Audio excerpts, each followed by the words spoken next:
Perkenalkan, nama saya Sheila Arsiti Samin. Di sini saya akan memaparkan jawaban yang sudah saya dapat. Yang pertama ada definisi sirup eliksir dan sirup obat. Kepengertian sirup eliksir adalah sediaan berupa larutan yang mempunyai rasa dan bau yang sedap, mengandung obat dan selain obat seperti pemanis, pewangi, dan pengawet, digunakan secara oral, contohnya Batugin. Kemudian ada pengertian dari sirup obat adalah sirup yang mengandung satu jenis obat atau lebih, dengan atau tanpa zat tambahan lain, dimaksudkan untuk digunakan dalam pengobatan, contohnya Sanmol. Kemudian ada definisi sirup non-obat dan sirup kering.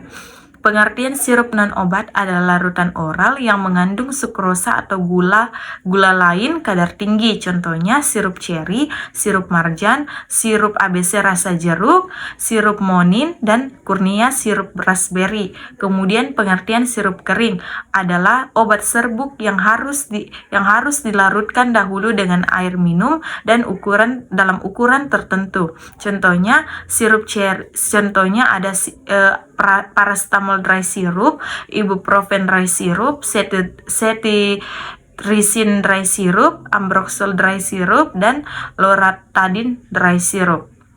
Kemudian ada keuntungan dan kerugian sirup eliksir. Yang pertama, keuntungannya ada kemudahan konsumsi, cepat diserap oleh tubuh, umumnya memiliki rasa yang menyenangkan. Kemudian kerugiannya, potensi kandungan gula yang tinggi, resiko alergi terhadap bahan tertentu, dan yang terakhir, potensi interaksi dengan obat-obatan tertentu.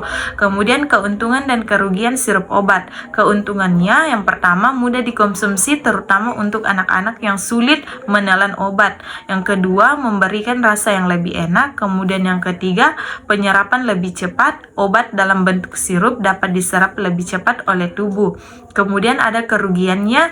Yang pertama, kandungan gula tambahan dapat menjadi masalah bagi penderita diabetes. Yang kedua, keterbatasan dosis. Dan yang terakhir, resiko alergi dan efek samping. Kemudian ada keuntungan dan kerugian sirup non-obat.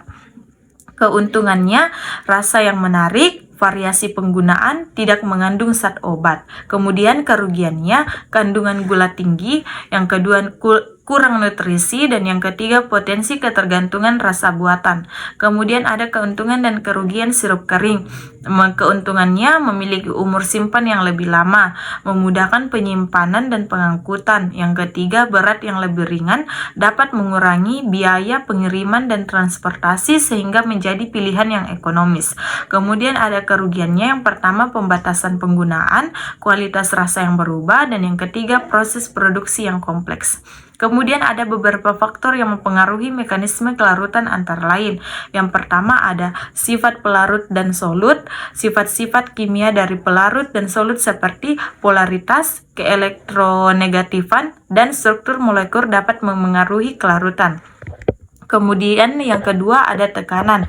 Peningkatan tekanan cenderung meningkatkan kelarutan gas dalam cairan. Kemudian yang ketiga suhu. Umumnya kenaikan suhu dapat meningkatkan kelarutan zat padat dalam pelarut cair dan juga kelarutan gas dalam cairan.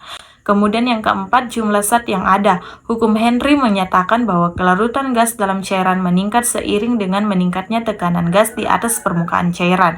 Kemudian yang kelima, interaksi molekuler. Interaksi antara molekuler pelarut dan solut seperti ikatan hidrogen atau gaya Van der Waals dapat memengaruhi kelarutan. Kemudian yang ketujuh ada ukuran partikel. Ukuran partikel zat padat dalam pelarut dapat memengaruhi kelarutan karena partikel yang lebih kecil memiliki luas permukaan yang lebih besar untuk berinteraksi dengan pelarut. Kemudian ada evaluasi sediaan sirup eliksir melibatkan beberapa aspek. Yang pertama, fisikokimia sediaan seperti viskositas, kejernihan, dan pH diukur untuk memastikan kualitas fisik dan kimianya. Kemudian ada uji stabilitas dilakukan untuk menilai sejauh mana sediaan dapat bertahan dalam kondisi penyimpanan yang berbeda. Kemudian ada uji organoleptik juga penting untuk mengevaluasi rasa, warna, dan aroma sediaan. Kemudian ada evaluasi sediaan sirup obat melibatkan yang pertama ada fisik dapat mencakup pengecekan warna, kejernihan, dan viskositas. Kemudian yang kedua, ada sifat kimia seperti konsentrasi obat diuji. Kemudian uji mikrobiologis untuk memastikan kebersihan dan ketahanan terhadap kontaminasi. Kemudian ada evaluasi sediaan sirup non-obat melibatkan aspek-aspek seperti yang pertama organoleptik, periksa warna, aroma, dan rasa sirup untuk memastikan kesesuaian dengan standar. Kemudian kestabilan fisik, amati perubahan fisik seperti perubahan warna atau terbentuknya endapan selama penyimpanan. Kemudian ada konsistensi, periksa konsistensi sirup untuk memastikan sesuai dengan yang diinginkan. Kemudian ada kestabilan kimia. Lakukan uji stabilitas kimia untuk memastikan bahwa bahan-bahan sirup tidak berubah secara signifikan. Kemudian ada uji mikrobiologis. Periksa sediaan sirup untuk keberadaan mikroorganisme yang dapat menyebabkan kerusakan. Kemudian ada evaluasi sediaan sirup kering sebagai berikut. Yang pertama, ukur tingkat kelembapan sirup kering untuk memastikan telah mencapai tingkat kekeringan yang diinginkan. Kemudian yang kedua, evaluasi rasa dan aroma sirup kering, pastikan sesuai dengan standar dan preferensi konsumen. Kemudian yang ketiga, periksa warna sirup kering untuk memastikan konsistensi dan kualitas visualnya. Kemudian yang keempat, uji kelarutan sirup kering dalam air atau cairan lain sesuai petunjuk penggunaan. Kemudian ada definisi dari emulsi, suspensi, krim, pasta, dan gel. Yang pertama ada pengertian emulsi, adalah suatu dispersi di mana fase terdispersi terdiri dari bulatan-bulatan kecil zat cair yang terdistribusi ke seluruh pembawa yang tidak saling bercampur. Kemudian ada pengertian suspensi, adalah suatu dispersi padatan terbagi dalam media air. Kemudian ada pengertian salep, adalah sediaan setengah padat yang mudah dioleskan dan digunakan sebagai obat luar. Kemudian pengertian krim, adalah suatu sediaan setengah padat yang pada dasarnya menunjukkan sifat pseudoplastik. Kemudian ada pengertian pasta, adalah suspensi konsentrasi tertinggal yang ditentukan untuk penggunaan pada kulit atau selaput lendir. Kemudian ada pengertian gel, adalah sistem semi padat di mana ada interaksi bau atau fisik atau kovalen antara partikel koloid dalam keadaan cair. Kemudian ada keuntungan dan kerugian sediaan emulsi.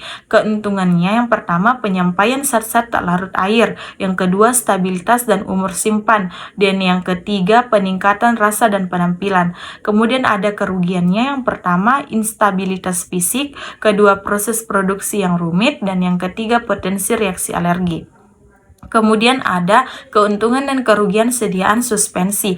Keuntungannya stabilitas, yang kedua bioavailabilitas yang tinggi, pemberian yang mudah. Kemudian kerugiannya sedimentasi, tidak kemungkinan agregasi partikel, dan yang terakhir tekstur dan rasa yang tidak menarik. Kemudian ada keuntungan dan kerugian sediaan salep. Keuntungannya, salep digunakan secara lokal pada area tertentu, menghindari pencemaran obat, mengurangi resiko iritasi pada saluran pencernaan, dan meminimalkan efek samping sistemik. Kemudian ada terakhir, salep mudah diaplikasikan pada kulit atau permukaan yang dituju. Kemudian kerugiannya, tidak selalu cocok untuk kondisi yang memerlukan penyerapan obat yang dapat atau distribusi merata ke seluruh tubuh. Kemudian mungkin kurang nyaman atau sulit diaplikasikan pada area tertentu. Dan yang terakhir, tidak ideal untuk kondisi yang membutuhkan dosis tinggi atau pengobatan sistematik. Kemudian ada keuntungan dan kerugian sediaan krim. Keuntungannya, penyerapan bahan aktif langsung pada kulit tanpa efek sistemik yang besar. Yang kedua, krim umumnya mudah diaplikasikan dan dapat meresap dengan baik ke dalam kulit. Yang ketiga, krim memiliki stabilitas yang baik dan dapat disimpan dengan mudah dalam wadah yang praktis. Kemudian ada kerugiannya, yang pertama, iritasi, kulit dapat menjadi masalah yang signifikan dan membatasi penggunaan produk pada sebagian individu. Kemudian beberapa orang mungkin sensitif terhadap bahan tambahan ini menyebabkan reaksi negatif pada kulit atau alergi.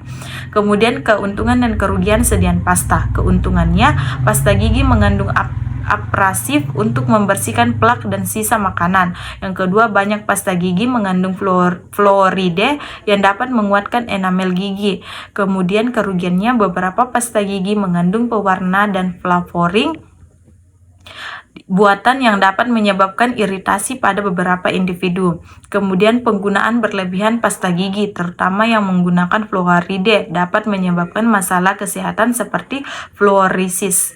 Kemudian keuntungan dan kerugian sediaan gel. Yang pertama, keuntungannya aplikasi lokal yang mudah, resep cepat, kemudahan penyimpanan. Kemudian kerugiannya, beberapa gel mengandung alkohol atau bahan kimia yang dapat menyebabkan pengeringan pada kulit. Dan yang kedua, beberapa orang mungkin mengalami rasa lengket setelah mengaplikasikan gel. Yang ketiga, beberapa zat aktif mungkin sulit diinkorporasi ke dalam sediaan gel. Kemudian ada jenis-jenis emulgator. Yang pertama, emulgator hidrofilik, kemudian emulgator hidrofobik, kemudian emulgator non-ionik, dan emulgator anionik, kemudian kationik. Ada beberapa jenis surfaktan termasuk anionik, kationik, non-ionik, amphoteric, dan yang terakhir biosurfaktan. Kemudian pengertian HLB. HLB atau hidrofilik lipofilik balance adalah ukuran yang digunakan untuk mengevaluasi sejauh mana suatu zat bersifat hidrofilik, suka air, atau lipofilik, suka lemak. HLB berguna dalam formulasi produk seperti emulsi, di mana campuran antara komponen yang bersifat berbeda perlu dicapai. Contoh perhitungan HLB. Perhitungan HLBE1 diketahui HLB twin 80 sama dengan 15, HLB span 84,3, dan HLB campuran 14. Maka HLBE1 atau twin 80 sama dengan 100 dikurang HLB cam dikurang HLBE2 per HLBE1 dikurang HLBE2 dikali 100% sama dengan 100 dikali 14 dikurang 4,3 per 15 dikurang 14,3 dikali 100% sama dengan 100 dikali 4,7 per 10,7 dikali 100% sama dengan 970 per 10,7 dikali 10% menghasilkan 90%. Kemudian HLBE2 sama dengan 100% dikurang 90% menghasilkan 10%. Jadi HLBE1-nya itu 90% dan HLBE2-nya itu 10%. Kemudian ada pengertian deflokulasi, adalah proses di mana partikel-partikel yang awalnya membentuk vlog atau gumpalan dipecah menjadi partikel-partikel yang lebih kecil sehingga menjadi lebih sulit untuk membentuk gumpalan atau vlog. Sebaliknya, flokulasi adalah proses di mana partikel-partikel kecil bergabung bersama untuk membentuk gumpalan vlog yang lebih besar. Uji deflokulasi. Yang pertama ada penambahan dan deflokulan, yang kedua pencampuran, dan yang ketiga pengukuran turbidity, ukur kekeruhan atau turbiditas air sebelum dan setelah penambahan bahan deflokulan. Kemudian ada uji flokulasi. Yang pertama ada penambahan bahan flokulan, yang kedua pencampuran, dan yang ketiga pengukuran turbidity. Ada pembuatan sediaan emulsi. Pembuatan emulsi melibatkan emulsifikasi, di mana zat pengemulsi digunakan untuk mempermudah pencampuran kedua cairan tersebut. Proses ini dapat melibatkan penggunaan blender, mixer, atau pengadukan secara mekanis. Kemudian ada pembuatan suspensi. Metode pembuatan suspensi melibatkan langkah-langkah seperti dispersi zat padat dalam fase cair dengan bantuan agen pengemulsi dan pengental. Kemudian ada pembuatan sediaan salep. Metode pembuatan salep melibatkan beberapa langkah, termasuk pemilihan bahan baku, pembuatan dasar salep, penambahan zat aktif, pemanasan, dan pendinginan. Kemudian ada pembuatan sediaan krim. Metode pembuatan krim melibatkan beberapa langkah dasar termasuk pemilihan bahan baku, pengukuran bahan, pemanasan dan pencampuran, pendinginan dan penambahan bahan aktif, pengecekan dan koreksi. Kemudian ada pembuatan evaluasi pasta. Pasta dapat dibuat menggunakan metode tradisional atau modern. Metode umum melibatkan campuran tepung, gandum, durum dengan air, pembentukan adonan dan proses pencetakan. Kemudian ada pembuatan dan evaluasi gel. Gel dapat dibuat menggunakan berbagai metode, tergantung pada bahan dan tujuan penggunaannya. Metode umum termasuk pencampuran bahan dengan cairan pengental, pemanasan, dan pendinginan. Sekian dan terima kasih.